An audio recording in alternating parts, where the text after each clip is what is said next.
onto the stage the man behind Brexit and a man who led brilliantly the United Kingdom Independence Party in this fight and won despite all odds, despite horrible name-calling, despite so many obstacles.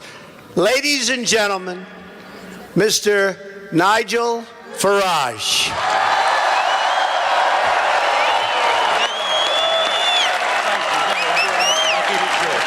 Lovely. Thank you very much. Well, thank you, and good evening, Mississippi.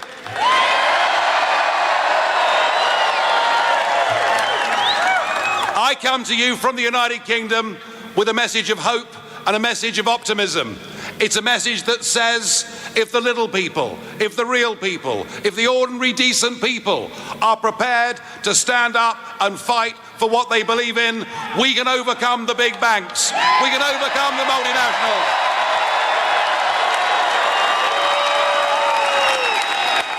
And we did it. We made June the 23rd our Independence Day when we smashed the establishment. And we did it. Everybody said we'd lose. And what did we see? We saw experts from all over the world. We saw the International Monetary Fund. We saw Moody's. We saw Standard & Poor's. We saw global leaders giving us Project Fear, telling us that if we voted not to be run by a bunch of unelected old men in Brussels, yeah, well, it's okay. They don't like me either, so it doesn't really matter, does it?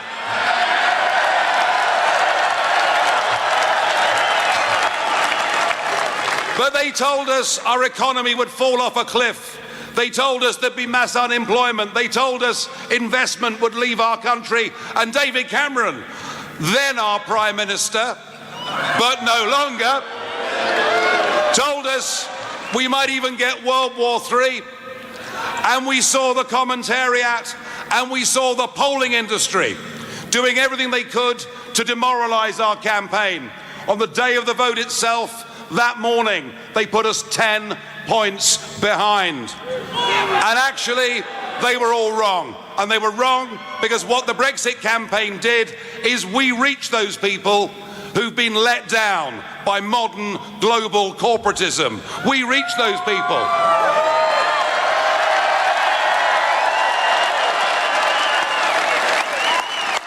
We reach those people who have never voted in their lives, but believe by going out and voting for Brexit, they could take back control of their country, take back control of their borders, and get back their pride and self-respect.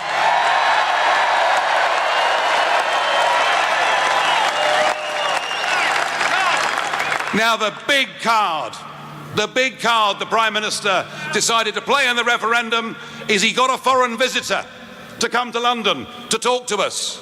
Yes, we were visited by one Barack Obama.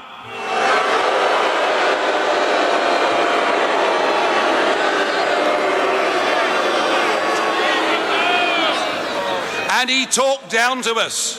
He treated us as if we were nothing. One of the oldest functioning democracies in the world. And here he was telling us to vote Remain.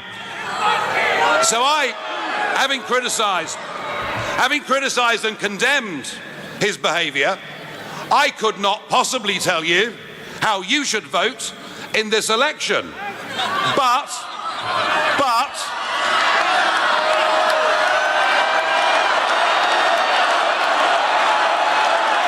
you know, I get it, I'm hearing you. But I will say this, if I was an American citizen, I wouldn't vote for Hillary Clinton if you paid me.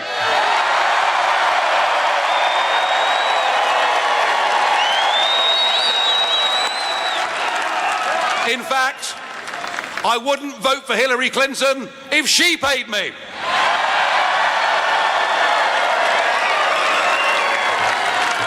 Folks, the message is clear.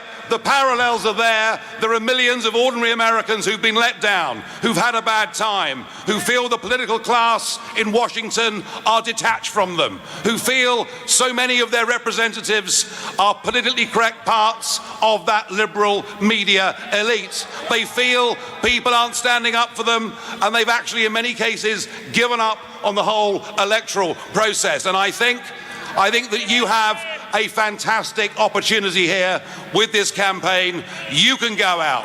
You can beat the pollsters. You can beat the commentators. You can beat Washington.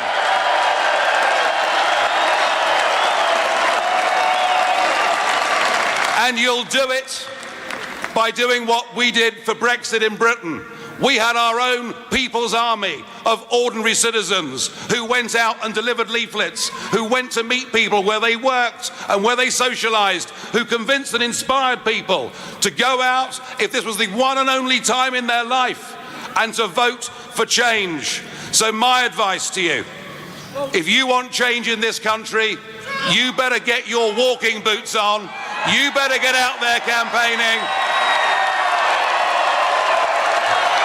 And remember, anything is possible if enough decent people are prepared to stand up against the establishment. Thank you very much indeed.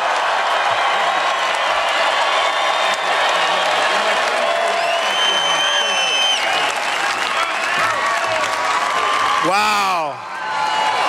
Thank you, Nigel. What a job.